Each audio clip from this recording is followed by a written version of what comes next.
কৈলাস পর্বতে দেবাদিদেব মহাদেব বসে রয়েছেন, আর পাশে রয়েছেন আমার মা পার্বতী। তাই মা পার্বতী আমার বাবা ভোলানাথের ধ্যান ভঙ্গ করেছেন, আর বাবা ভোলানাথ আমার বলছেন, এ কি পার্বতী, তুমি আমার ধ্যান ভঙ্গ করলে কেন পার্বতী? ওগো প্রাণনাথ, আজ আমার মনে বড্ড বাসনা জেগেছে, আমি যে রাম নাম শ্রবণ করতে চাই। তাই নাকি পার্বতী? তা বেশ বলো, রামগানের কোন কাহিনী শুনতে চেয়েছো? যৎকিঞ্চিত জানি তোমায় আমি বর্ণনা করে শোনাবো। ওগো মহারাজ, আমি একটু সেই অকালে মহামায়া দুর্গার পূজা কিভাবে প্রভু শ্রীরামচন্দ্র প্রচরণ করেছিলেন সেই কাহিনীটুকুই শোনার জন্য মন বড় আকুল হয়ে উঠেছে। বেশ, তুমি অকাল বোধন শ্রবণ করতে চাও? সেই কাহিনীটুকুই আমি শ্রবণ করাচ্ছি, এক মনে এক চিত্তে শ্রবণ করো পার্বতী। এই বলে ভোলানাথ সিংহাডম্বর হাসতে লইল, জয় সীতারাম বলে গান আরম্ভিল। গান আরম্ভের পূর্বে সকল ভক্তগণের কাছে অনুরোধ করে সবাই একবার বদন ভরে বলুন হরি হরি। নিতাই গৌর বিমানন্দে হরি হরি বল, নিতাই গৌর বিমানন্দে হরি হরি বল, নিতাই গৌর বিমানন্দে হরি হরি বল। সিংহাসনে বসে আছেন রাজা দশানন, চতুর্দিকে ঘিরে আছে যত পাত্র মিত্রগণ।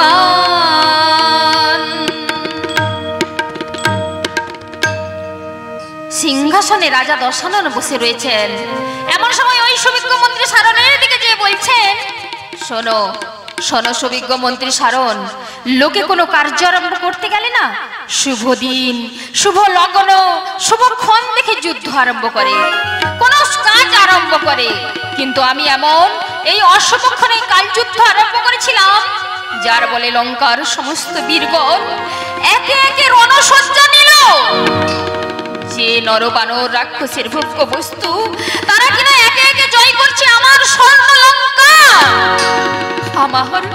আমার লক্ষ লক্ষ পুত্র, সোয়া লক্ষ নাতি, একজনও কেউ কি রাখিল না আমার বংশে দেওয়ার জন্য বাতি। এই কথা বলতে বলতে রাজা দশানন তখন বলছেন, না না না না, তার কখনোই সম্ভব নয়। রাম রাবণ একত্রে রাজত্ব করতে পারবে? কখনো সম্ভব নয়। আজ হয় এই রাবণ থাকবে পৃথিবীর ধরাধামে, নতুবা ওই রামচন্দ্র থাকবে পৃথিবীর ধরাধামে। তাই রাজা দশানন তখন যুদ্ধ করতে যাবে মনস্থির করলেন, আর সৈন্যগণকে প্রস্তুত হতে বলে রাজা দশানন তখন নিজে রণসাজে সজ্জিত হলেন। রণসাজে সাজে আমার রাজা দশানন, রণসাজে সাজে আমার রাজা দশানন, অঙ্গেতে পরিল যত বীরাভরণ।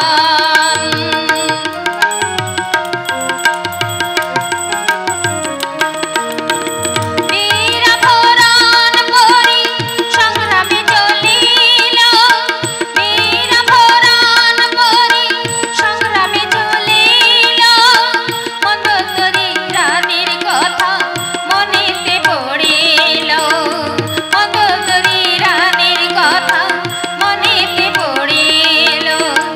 রণ সাজে সাজে আমার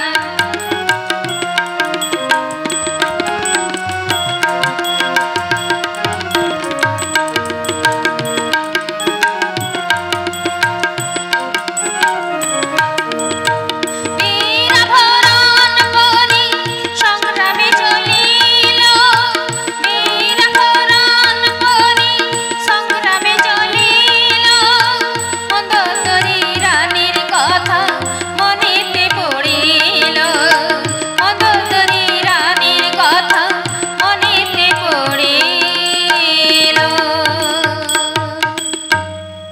ওই সমুদ্র সৈকতে বসে আছেন রাম রঘুমণি।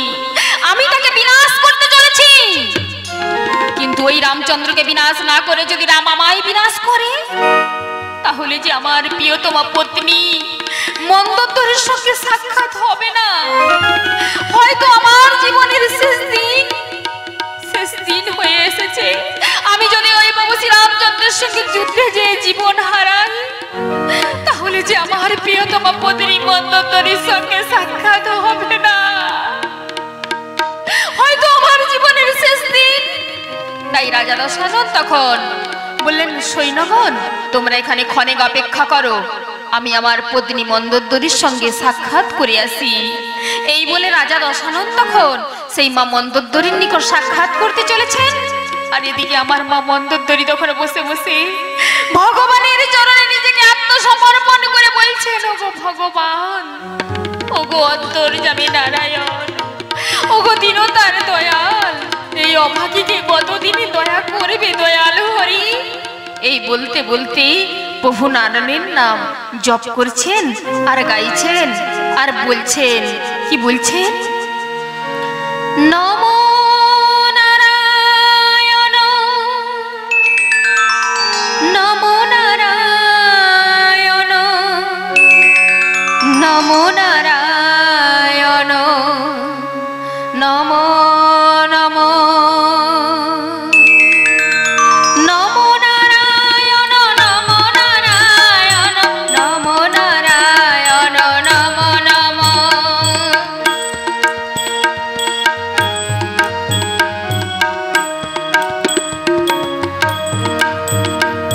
করো গো করুণা কহি করো জোড়ে, করো গো করুণা কহি করো জোড়ে, বসো গো আমার হৃদয় মন্দিরে।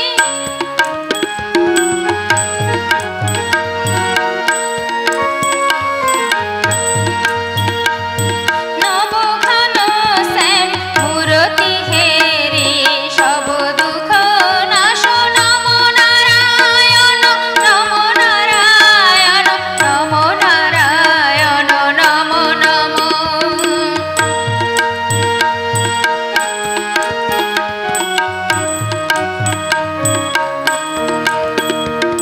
তুমি সৃষ্টি তোমাতে বলয়, তুমি সৃষ্টি তোমাতে বলয়, সতর যতম গুণে বিশ্বময়, তোমারি ইঙ্গিতে চলিছে জগৎ, ভক্তির বাসনা কর পুরাণ। নমো নারায়ণ, নমো নারায়ণ, নমো নারায়ণ, নমো নমো। নমো নারায়ণ, নমো নারায়ণ, নমো নারায়ণ, নমো নমো।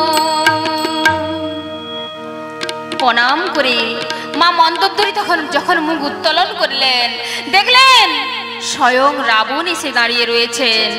মা মন্দোদরী আমার প্রণাম জানিয়ে বলছেন, প্রণাম হই মহারাজ। এ কি?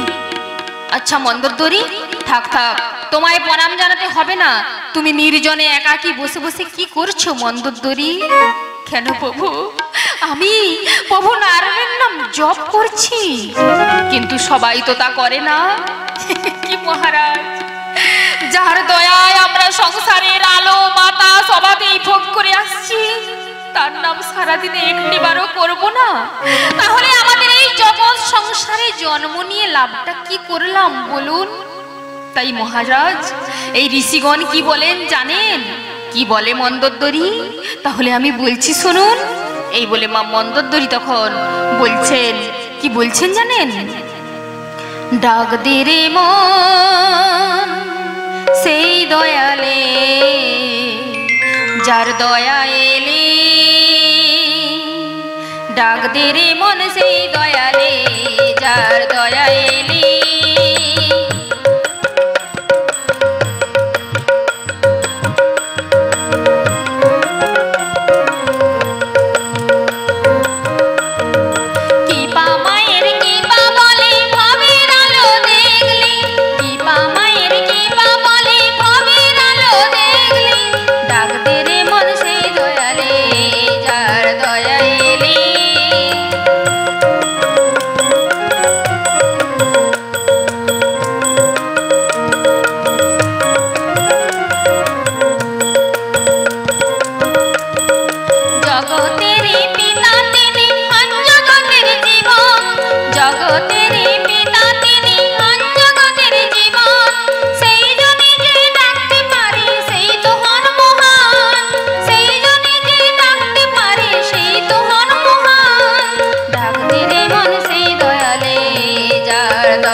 ডাক দে রে মন সেই দয়ালে, যার দয়া এলে ডাক দে রে মন সেই দয়ালে, যার দয়া এলে। মন্দোদরি, কিন্তু সবাই তো তা করে না মহারাজ। যারা করে না তারা নির্মম, নিষ্ঠুর, পাষাণ। যার দয়ায় আমরা এই সংসারের আলো বাতাস অবাধে ভোগ করছি, যার দয়ায় আমরা এই পৃথিবীর ধরাধামে এসেছি, তার নাম সারাদিনে একটি বারও করব না। আমরা আবার পৃথিবীতে ফিরে গিয়ে ভগবানকে কি বলবো মহারাজ? আচ্ছা, ওসব কথা এখন থাক। আমি দেখতে পাচ্ছি আপনি সেজেছেন, আপনি কোথায় যাবেন মহারাজ? আমাকে দেখেও কি বুঝতে পারলে না মন্দোদরি আমি কোথায় যাব? আমি বুঝতে পেরেছি আপনি যুদ্ধে যাবেন, কিন্তু মহারাজ এখনো কি আপনার যুদ্ধের আশা মেটেনি মহারাজ? আশা কি কখনো মেটে গো? এই আশাতেই তো চলেছে জগৎ সংসার। দেখছো না কত দিনের পর দিন কেটে যাচ্ছে, আবার আসছে রাত, রাতের পর রাত কেটে যাচ্ছে, আবার আসছে মাস, মাসের পর মাস কেটে যাচ্ছে, আবার আসছে বছর, বছরের পর বছর পেরিয়ে যাচ্ছে, আসছে কি যুগ। মানুষগুলো বৃদ্ধ হয়ে পড়ছে, গায়ের চামড়াগুলো ঝরে পড়ছে।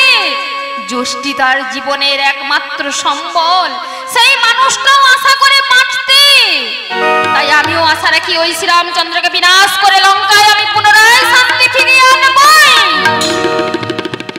মহারাজ, আপনি নিশ্চয়ই রামের গুণের কথা কিচ্ছু জানেন না। যদি জানতেন তাহলে ভগবান বলে স্বীকার করে নিতেন। কিন্তু মহারাজ, সে আপনি না জানুন, কিন্তু আমি আপনার চরণে একটা মিনতি রাখতে চাই। আপনি কি আমার কথা শুনবেন মহারাজ? কেন শুনবো না? তুমি যে আমার অর্ধাঙ্গিনী, আমার ভুল হলে তুমি সংশোধন করিয়ে দিতে পারো। তা বলো, কি বলার রয়েছে তোমার? ওগো প্রাণনাথ, আমি আপনার চরণে একটি নিবেদন করতে চাই। বলছি তাহলে একটু শুনুন, আমার কথাটুকু আপনি রাখবেন। এই বলে মা মন্দোদরি তখন সেই রাবণকে বলছেন, কি বলছেন জানেন? ধরি গো চরণে করি গো মিনতি, শোনো গো আমার বচন। ধরি গো চরণে করি গো মিনতি, শোনো গো আমার বচন।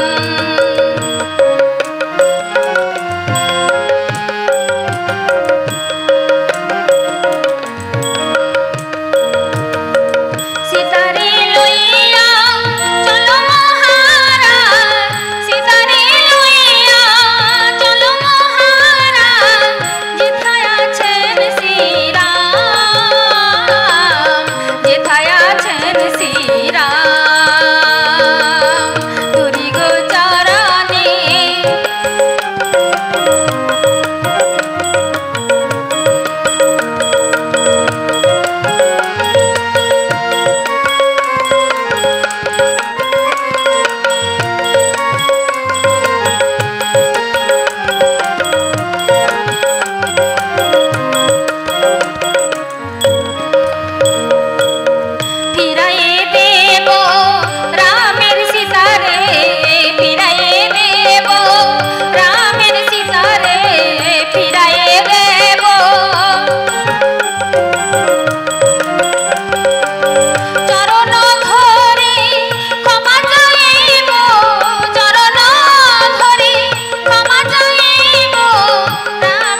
করে যে শেষ, আর কেউ যে নেই মহারাজ।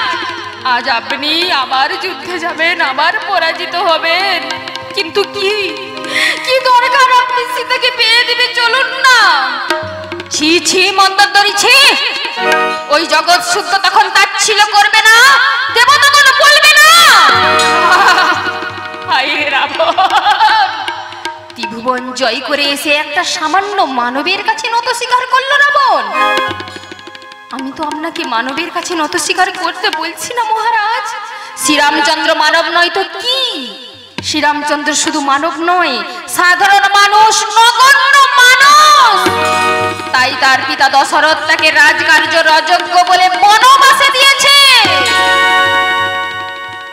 মহারাজ, আপনি নিশ্চয়ই ওই রামচন্দ্রের প্রভুর গুণ কিছুই জানেন না। যদি জানতেন তাহলে প্রভু রামচন্দ্রকে ভগবান বলে স্বীকার করে নিতেন। তোমার রামের এমন কি গুণ রয়েছে যে তাকে ভগবান বলে স্বীকার করে নিতে হবে? আপনি কি শুনবেন মহারাজ? বেশ বলো। এই বলে মা মন্দোদরী তখন বলছেন, কি বলছেন জানেন? শ্রীরামচরণ পরশ করিয়া পাষাণী মানবী হইল। শ্রীরামচরণ পরশ করিয়া পাষাণী মানবী হইল।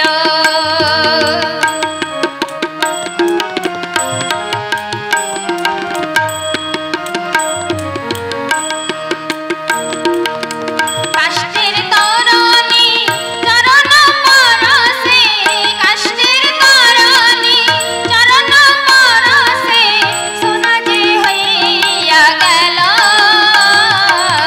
সোনা যে হইয়া গেল।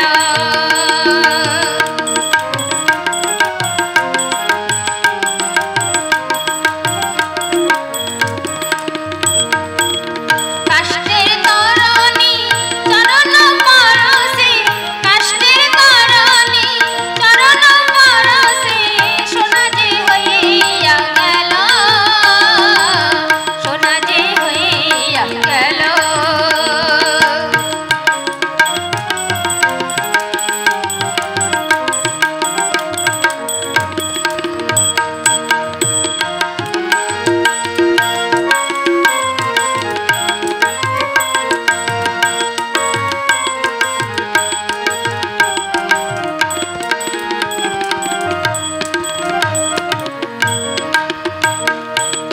कर बहावे बल बल यार, कर बहावे चरण मानवी, कर बहावे बल बल यार, कर बहावे चरण मानवी, कर बहावे।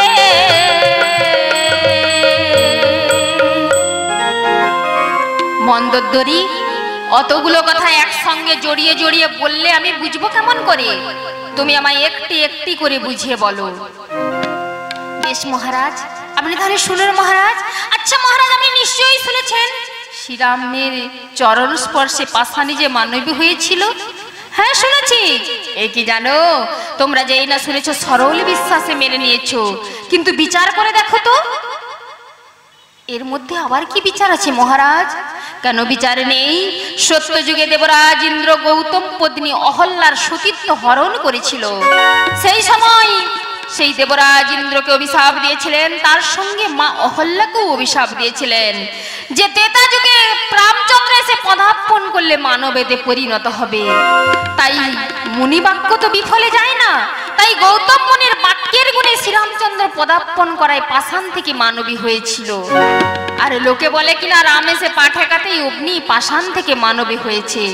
আচ্ছা মন্দোদরী, তোমায় যদি এতই ভগবান বলে স্বীকার করো, আমি এক টুকরো পাষাণ রেখে দেবো, তোমার ওই রামচন্দ্রকে পা ঠেকিয়ে তাকে কই মানবী করে দিত, তাহলেই বুঝবো যে তোমার রাম ভগবান। মহারাজ, এতে রামকে ভগবান বলে স্বীকার করলেন না, তাহলে আর একটা কথা বলবো মহারাজ। বেশ বলো, কি বলার রয়েছে তোমার? আচ্ছা মহারাজ, আপনি নিশ্চয়ই শুনেছেন ওই নদীর ঘাটে ধীবরের নৌকা যে শোনা হয়েছিল রামচন্দ্রের চরণ স্পর্শে। এ কি আর কি এমন কথা? এ জানো, এ তার পূর্বজন্মের সুকীর্তির ফল। ধীবর যুগ যুগ ধরে পরিকল্পনা করেছিল ওই রামচন্দ্রের চরণ পাবে বলে, আর তার ধীবরের নৌকা শোনা হবে বলে। তাই তো শোনা হয়েছে। তো এর মধ্যে কি আমার ভগবান বলে স্বীকার করছো? কই, ওটা ধীবরের নৌকা না হয়ে এক টুকরো কাষ্ঠের ওপর পা ঠেকিয়ে তাকে কই সোনা করে দিত, তাহলেই বুঝবো যে তোমার রাম ভগবান। না না মহারাজ, আপনি শুধু আমায় ক্ষমা করুন মহারাজ, আমি আপনাকে বুঝাতে পারলাম না, আমি আপনাকে বুঝাতে অক্ষম। না না মন্দোদরী, হারলে চলবে না। তুমি বারবার বলছো রাম ভগবান রাম ভগবান, বলতেই হবে কিসে তোমার রাম ভগবান। দেখুন মহারাজ, এই ভগবান কিন্তু তর্ক বিতর্কের বস্তু নন। আপনি যদি সর্বদাই জলকে ঘোলা করে রাখেন, সেই ঘোলা জলের মধ্যে কোনো কিছু প্রতিচ্ছবি দেখা যায় না। সেই ঘোলা জলের মধ্যে কোনো কিছু কি প্রতিচ্ছবি দেখা যায়? দেখুন, একটা সচ্ছল জল নদীতে বয়ে চলে, সেই নদীর কিনারে গাছপালা পশু পাখি সবার কি সুন্দর প্রতিচ্ছবি ভেসে ওঠে। সেই রূপ আপনার এই হৃদয়টাকে আয়নার মতো সচ্ছল করুন, এক মনে ওই প্রভু রামচন্দ্রের মূর্তি দর্শন করুন, দেখবেন আপনার হৃদয়ে স্থিত রামচন্দ্রের প্রতিচ্ছবি ফুটে ওঠে কি না। না না মন্দোদরী, তুমি আমায় কোনো মজাতে বোঝাতে পারছো না। কেমন করে বোঝাবো? আপনি শুধু আমায় ক্ষমা করুন, আর আপনাকে আমি বুঝাতে পারলাম না। না না, হারলে চলবে না। তুমি যখন বলেছো রাম ভগবান, তোমায় আজ আমায় বুঝিয়ে বলতেই হবে কিসে তোমার রাম ভগবান। দেখুন মহারাজ, দেখুন মহারাজ, একটা কথা আপনি আমায় বিশ্বাস করবেন? আমি যা প্রশ্ন করব সেই প্রশ্নের সরল উত্তর দেবেন? নিশ্চয়ই দেব। বলো, কি বলার রয়েছে তোমার? আচ্ছা মহারাজ, আপনি যে কোনো মূর্তি ধারণ করতে পারেন? হ্যাঁ, তা পারি তো। আচ্ছা মহারাজ, আপনি তো ওই সীতার রাম নাম ছাড়িয়ে দিলেই তো সীতা আপনার বাসত্ব স্বীকার করত। ওই সীতা রাম নাম ছাড়বে না। কেন ছাড়বে না? ও সীতার স্বভাব। আরে মহারাজ, আপনি কেমন করে বুঝে দেখলেন যে ও সীতার স্বভাব? ওই চেড়িরাই বলে গো, কি বলে জানো, অশোক মানে বৃক্ষের তলায় সীতা যখন ঘুমায়ে থাকে, ঘুমের ঘরে সীতার জিহা রাম রাম করে ডাকে। যার জিহা, বলো তো, যার জিহা ঘুমিয়ে ঘুমিয়ে যে বলি উচ্চারণ করে, তা বুঝতে হবে তার স্বভাব। সে কিন্তু মরে গেলেও সে আর ছাড়বে না। তাই তাই মা মন্দোদরী তখন বলছেন, মহারাজ আপনি তো যে কোনো মূর্তি ধারণ করতে পারেন। হ্যাঁ, তা পারি তো। এই তো কামরূপী রাক্ষস জাতি আমি, এক্ষুনি বৃক্ষ হতে পারি, এক্ষুনি ক্ষুদ্র হতে পারি, এক্ষুনি বৃহৎ হতে পারি। এই তো সেদিনে যোগীর বেশ ধারণ করে আমি সীতাকে হরণ করে নিয়ে এলাম। যোগীর বেশ ধারণ করে নিলাম, ভিক্ষাং দেহি বলে হাত পেতে সীতার দুয়ারে দাঁড়ালাম। আর সীতা যখন ভিক্ষার ফল হাতে নিয়ে ভিক্ষা দিতে এলো, তখন আমি সীতাকে চুরি করে নিয়ে এলাম। অনেক কষ্ট করেছেন মহারাজ। অত কষ্ট করবেন কেন? ওই সীতার কাছে তো রামের মূর্তি ধারণ করে দাঁড়ালেই তো সীতা রাম নাম ছেড়ে দিয়ে আপনার দাসত্ব স্বীকার করত। মন্দোদরী, দেখুন, আজ আমায় মন্দোদরী যে প্রশ্ন করেছে, সেই প্রশ্নের যদি সরল উত্তর দিতে হয়, তাহলে এই রাবণের মন অন্তর সবাই জেনে যাবে।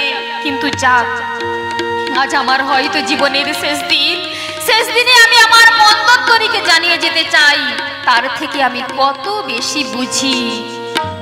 এ কি মহারাজ, আপনি নিরন্তর কেন? আমার প্রশ্নের সরল উত্তর দিন। তুমি যেন আমায় কি প্রশ্ন করলে মন্দোদরী? আমি তো বললাম রামের মূর্তি ধারণ করে সীতার সম্মুখে দাঁড়ালেই তো সীতা রাম নাম ছেড়ে দিয়ে আপনার বাসত্ব স্বীকার করত। মন্দোদরী, যে মূর্তি হৃদয়ে জাগৃত করলে ব্রহ্মপদ তুচ্ছ বলে মনে হয়, সেই মূর্তি ধারণ করার পর নারীর সঙ্গ নেয়া কি ভালো লাগে? মন্দোদরী, তুমি আমায় বলো না, নারীর সঙ্গ নেয়া কি ভালো লাগে? সে কি মহারাজ, এই তো বললেন রামচন্দ্র সাধারণ মানুষ আমার মুখে বলেছি, আমার অন্তর তো বলে না মন্দোদরি, আমার অন্তর তো বলে না। সে কি মহারাজ, আপনার অন্তর কি বলে মহারাজ? আমার অন্তর কি বলে জানো? সামান্য মানুষ নহে বাবু শ্রীরামচন্দ্র, সকলে বলে তারি পূর্ণ ব্রহ্ম নারায়ণ। ধরা ভার করিতে হরণ নররূপী নারায়ণ, বৈকুণ্ঠে লক্ষ্মী সীতা মানবী যেন।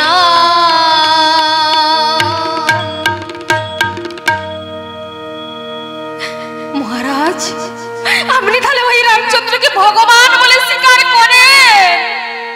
আমি চিরদিন রামচন্দ্রকে ভগবান বলে স্বীকার করি, কিন্তু আমার কাছে যে রামকে ভগবান বলেছে তাকে আমি লাথি মেরেছি, দূর করে তাড়িয়ে দিয়েছি।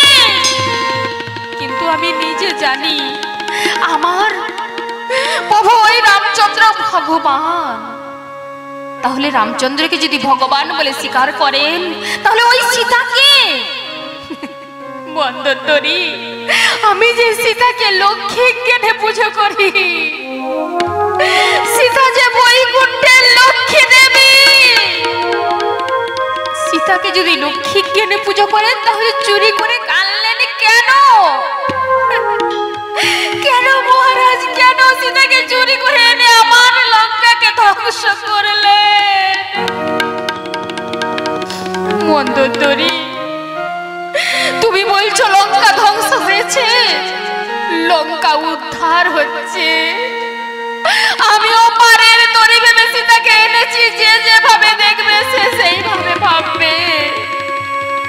মন্দোদরি, নদীতে পারাপার হতে হলে নৌকোয় আশ্রয় নিতে হয়, কোথাও যেতে হলে একটা যানবাহন গাড়ির আশ্রয় নিতে হয়। আমাদের মানব জাতিকে উদ্ধার হতে হলে প্রভুর নামকে স্মরণ করে পৃথিবীতে পারাপারের পথকে সুগম করতে হয়। তাই আমিও সীতাকে পারের তরি ভেবে এনেছি। ওই প্রভু রামচন্দ্র আমার এসে কান্ডারি হয়ে পারাপার করে দেবে। আমি এই রাক্ষস কুল থেকে উদ্ধার পেয়ে ওই প্রভুর চরণে আশ্রয় পাবো। তাই তো আমি আমার সীতাকে চুরি করে এনেছি। আচ্ছা মহারাজ, আপনি যদি পারের তরি ভেবে সীতাকে চুরি করে আনলেন, তাহলে অত চেড়ে দিয়ে প্রহার করছেন কেন সীতাকে? তাহলে এই অন্তর্মহলে এনে রাখলেন না কেন? মন্দোদরি, বলো তো, ওই সীতা কোন আসনের অধিষ্ঠাত্রী? কেন স্বয়ং বৈকুণ্ঠে পবিত্র আসনের অধিষ্ঠাত্রী। এবার বলো, স্বয়ং গোলকের বৈকুণ্ঠের আসনের প্রতিষ্ঠাত্রী স্বয়ং লক্ষ্মী দেবী, তাকে কি আমি এই লঙ্কার অপবিত্র আসনে বসাতে পারি? তাই তাকে আমি কোথায় বসেছি জানো? আমার এই হৃদয় সিংহাসনে বসিয়েছি। যদি বলো তোমার হৃদয় অশোক হয়েছে, ভেবে দেখো তো মন্দোদরি, আমার লক্ষ লক্ষ পুত্র, 100 লক্ষ নাতি, কোটি সৈন্য সব চলে গিয়েছে। আমি কি কারোর জন্য এক ফোঁটা চোখের জল ফেলেছি? আমি আমার হৃদয়কে শোকবিহীন করে নিয়েছি, আর আমার হৃদয় অশোকে রেখেছি সীতাকে।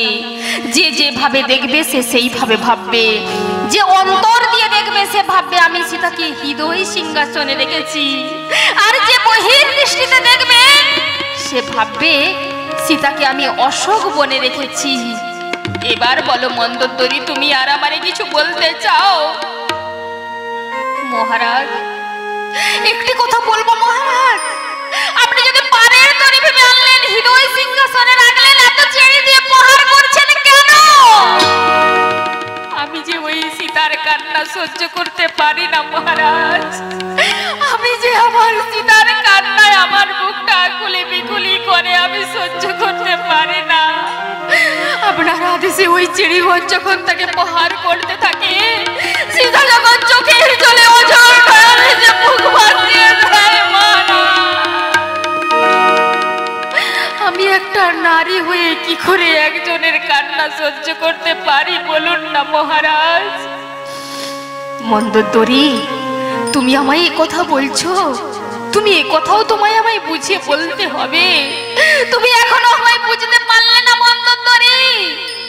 ওই সীতা যে রামরসে ভরপুর, রামরস সব সময় খুঁজলে পাওয়া যায় না।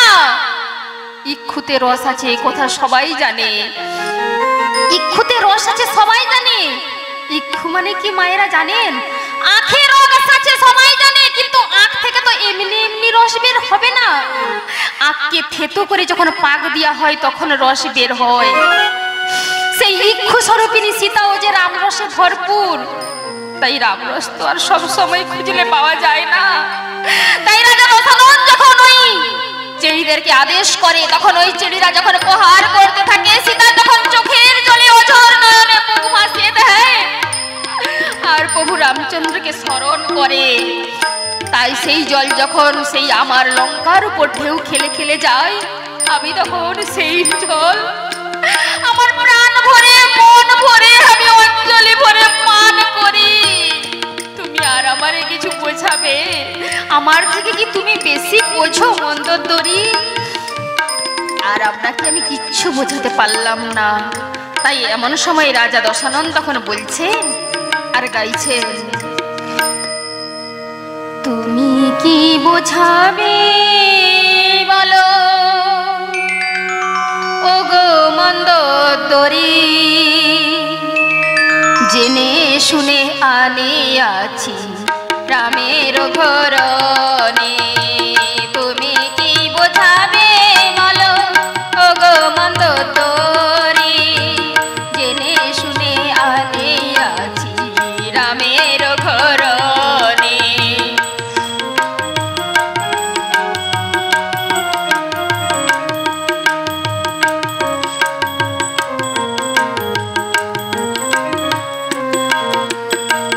অশোক বনিকে বন বলে না, মনকে বলিব। অশোক বনিকে বন বলে না, মনকে বলিব। তোরে ভাবিয়া এনেছি সীতাই, তোরে ভাবিয়া এনেছি সীতাই, কান্ডারি হইয়া আসিবেন রাম। তুমি কি বোঝাবে বলো ওগো মন্দোদরী?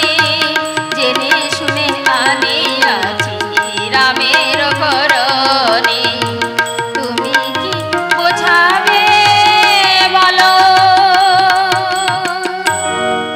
তুমি আর আমারে কি বোঝাবে? না মহারাজ, আমি আর আপনাকে বোঝাতে চাই না। এবার আপনি আসুন, যুদ্ধ থেকে ঘুরে আসুন। এই বলে মা মন্দোদরীর কাছে বিদায় নিয়ে প্রভু রামচন্দ্র তখন কোথায় চললেন? সৈন্যবাহিনীকে নিয়ে বেরিয়ে পড়লেন সেই শ্রীরামচন্দ্রের উদ্দেশ্যে। রথ চলেছে আর প্রভু শ্রীরামচন্দ্র সেই তখন রথে আরোহণ করে শ্রীরামচন্দ্রের উদ্দেশ্যে চলেছেন। তৎমুহূর্তে সেই রণস্থলে এসে বারে বারে ধনুকে টঙ্কার দিতে লাগলেন। এমন সময় রাম এবং রামচন্দ্রের তুমুল সংগ্রাম হতে শুরু চলেছে। আসিয়া দাঁড়ালো রাবণ,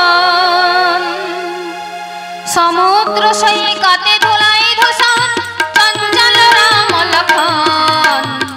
আসিয়া দাঁড়ালো রাবণ, সমুদ্র সৈকতে ধুলাই ধূসর, চঞ্চল রাম লক্ষণ।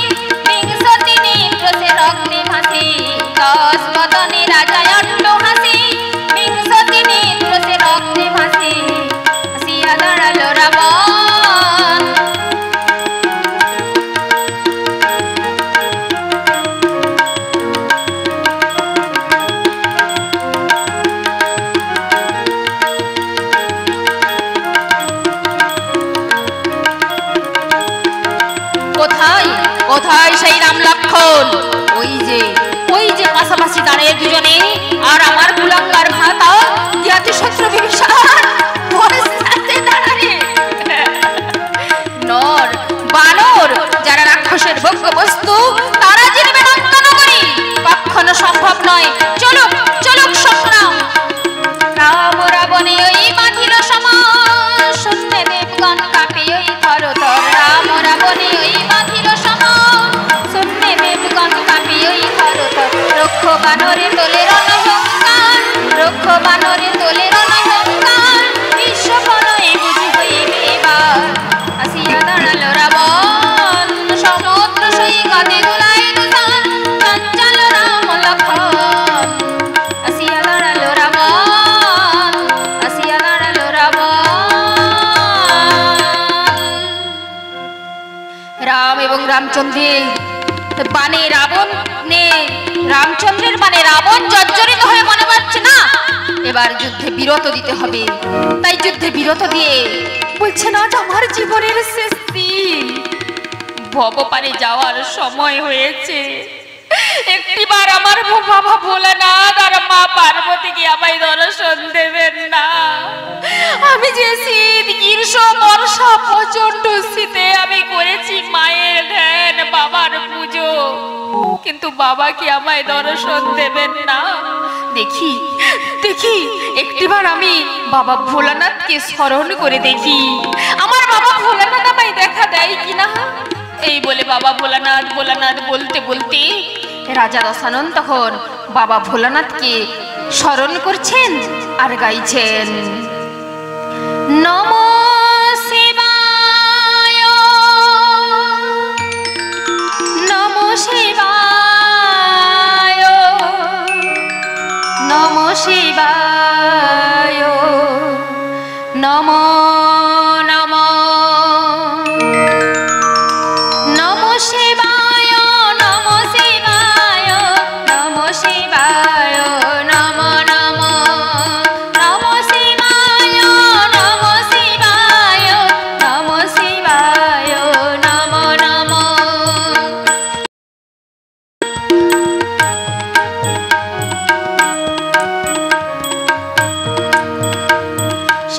সিংহাডম্বরে শোভে করপারে, সিংহাডম্বরে শোভে করপারে, ভুজঙ্গ ভূষিত তব শিরোপরে।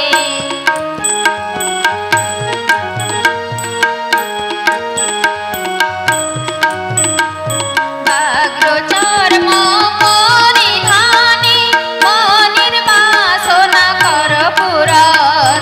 নমো শিবায় নমো শিবায় নমো শিবায় নমো নমো।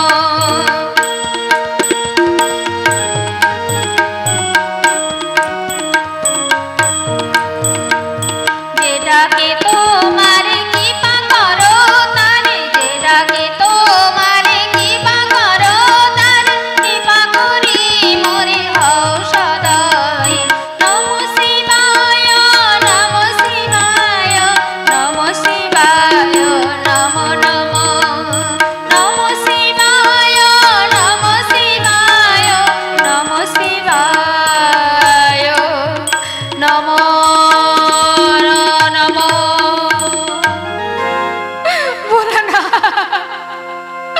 আমি এত করে বাবা ভোলানাথকে স্মরণ করলাম, তবু বাবা ভোলানাথ আমার একটিবারও দর্শন দিলেন না। মাগো কৈলাসবাসী শ্মশানবাসী তুই একটিবার কি আমায় দর্শন দিবি না? মা সন্তান না হয় মাকে ভুলে থাকতে পারে, কিন্তু মা তো কখনো সন্তানকে ভুলে থাকতে পারে না। কারণ সুন্দর কুৎসিত সুসন্তান কুসন্তান আমাদের সকল সন্তানই যে আমাদের সকল মায়ের কাছেই সমান। তাহলে মা শ্মশানবাসী তুই তোর সন্তানকে কি করে ভুলে থাকতে পারলি? বল না মা, বল না তুই কেমন করে আমায় ভুলে থাকলি, বল না। তুই একটিবার শেষ বেলাতেও তোর সন্তানকে দর্শন দিবি না? এই বলে রাজা দশানন তখন মা পার্বতীকে স্মরণ করতে লাগলেন, বলছেন আর গাইছেন আমি না হয় ভুলতে পারি, তুই কেন মা রইলি ভুলে। আমি না হয় ভুলতে পারি, তুই কেন মা রইলি ভুলে। জগৎ যখন করলি বশ, আমি ও তোর পেটের ছেলে। আমি না হয়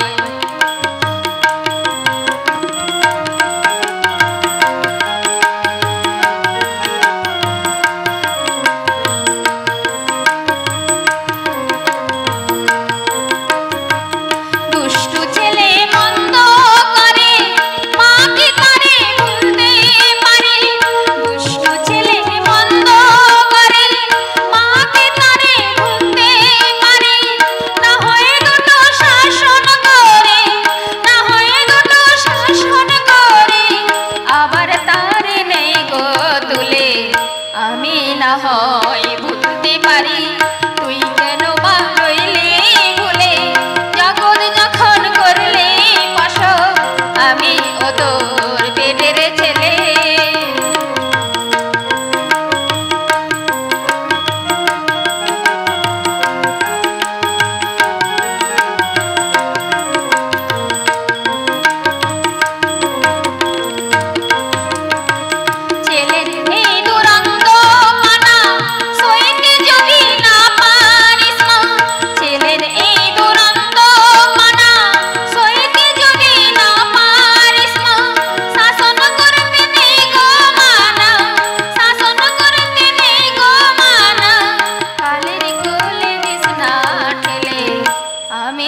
হয় ভুলতে পারি, তুই কেন মা রইলি ভুলে।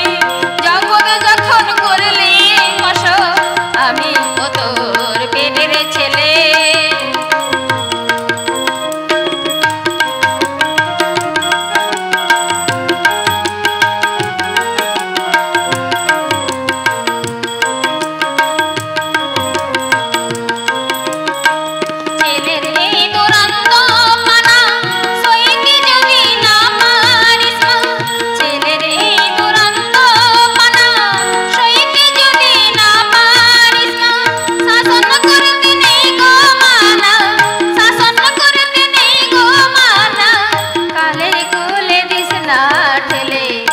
আমি না হয় ভুলতে পারি, তুই কেন মা রইলি ভুলে। জগৎ যখন করলি বশ, আমি ও তোর পেটের ছেলে। আমি না হয় ভুলতে পারি।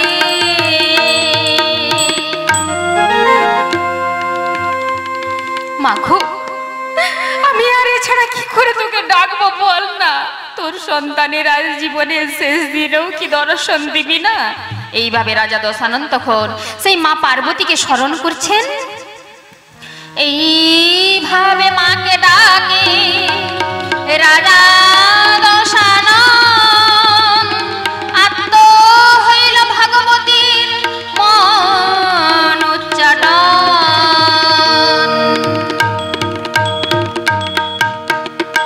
এইভাবে যেই না রাবণ তখন ডেকেছেন, কৈলাসবাসী দুর্গা চঞ্চল হয়ে উঠেছেন।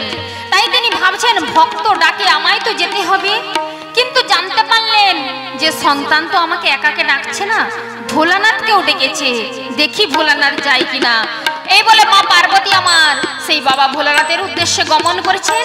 আর নন্দী ভিরিঙ্গি তখন সিদ্ধি পাচ্ছেন, বাবা ভোলানাথের ধ্যান হলে সেই সিদ্ধি পান করবেন। তাই বলি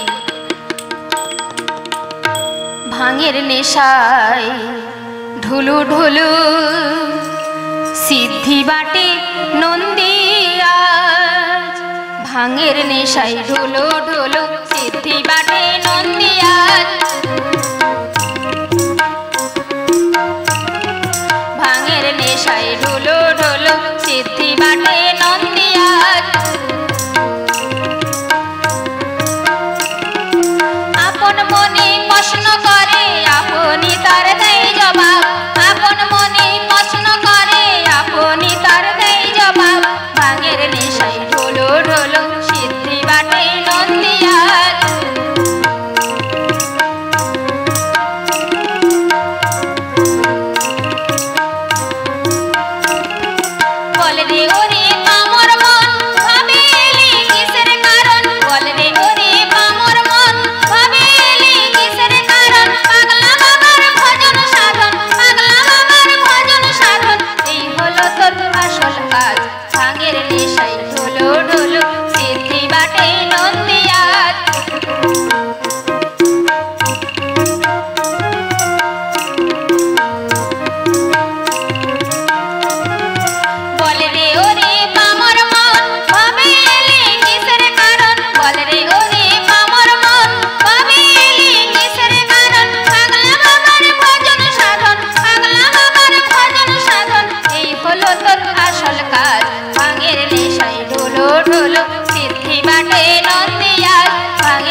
মঙ্গল সিদ্ধি বাটে নন্দিয়া।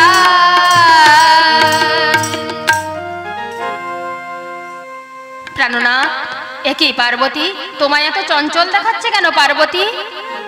কৈলাসাসন কাঁপছে না? বুঝতে পেরেছি, কিন্তু কার ডাকে কৈলাসাসন কাঁপছে তা কি তুমি বুঝতে পেরেছো পার্বতী? বুঝতে পেরেছি, ভক্ত ডাকে, রাবণ ডাকছে, তাই কৈলাসাসন কাঁপছে।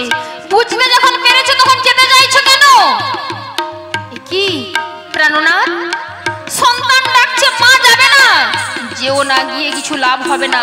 রাম রুষ্টে জগৎ রুষ্ট, রাম তুষ্টে জগৎ তুষ্ট।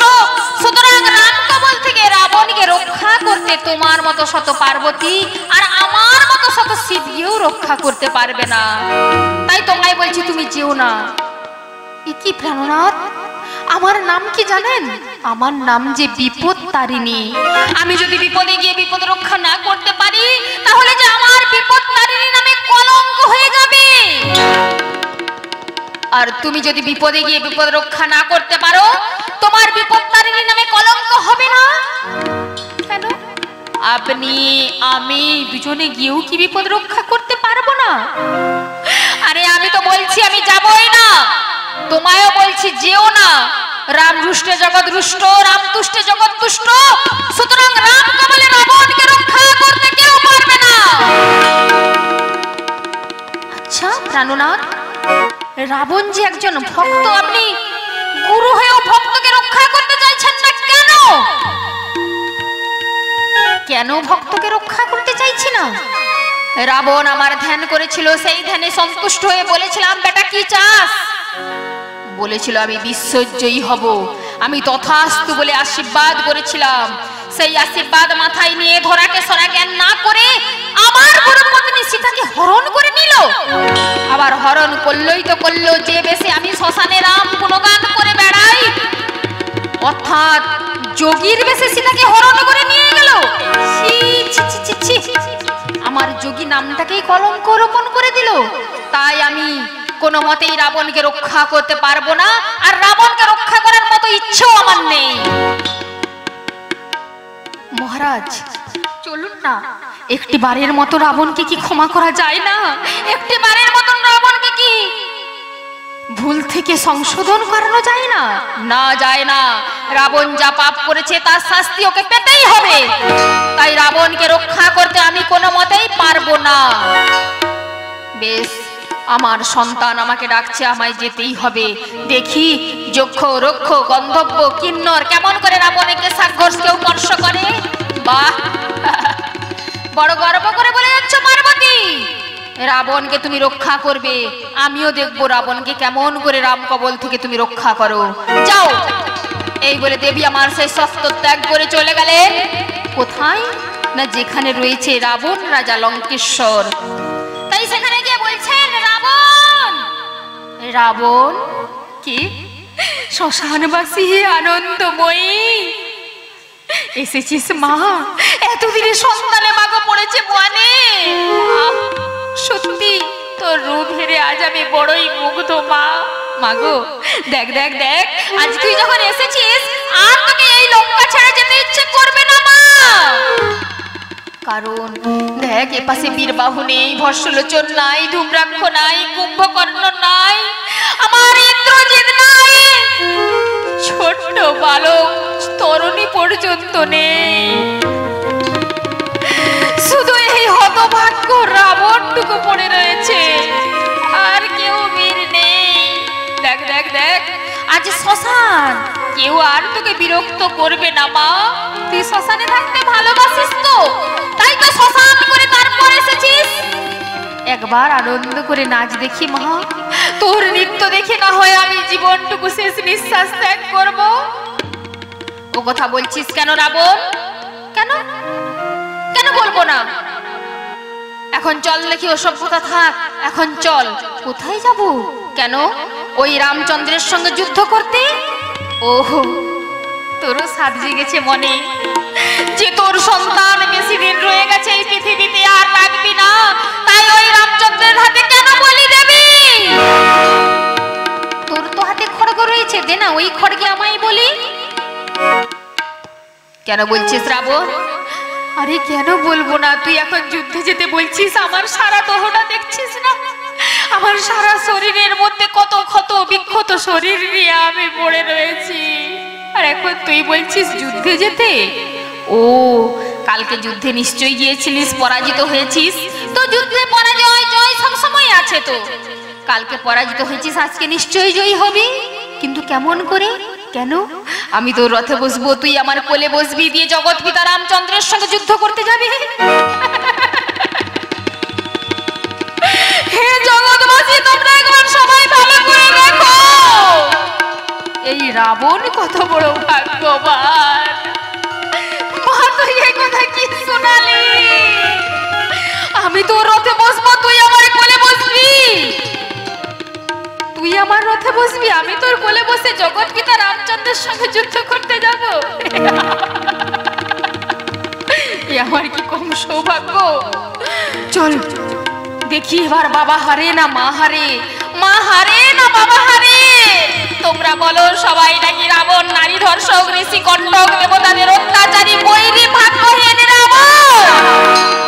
কিন্তু এই রাবণের ভাগ্যের সীমা কে নির্ধারণ করবে? দেখি। এই বলে রাবণের রথে গিয়ে তখন মা জননী বসলেন। জগৎ জননীর কোলে রাজা দশানন রূপের ছটাক মোহিত করে ত্রিভুবন।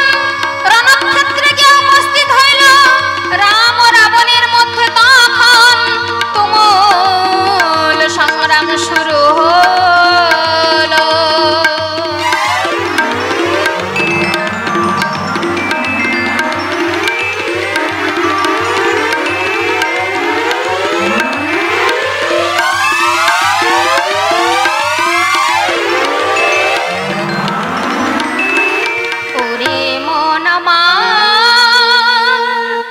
বল রে সীতারাম,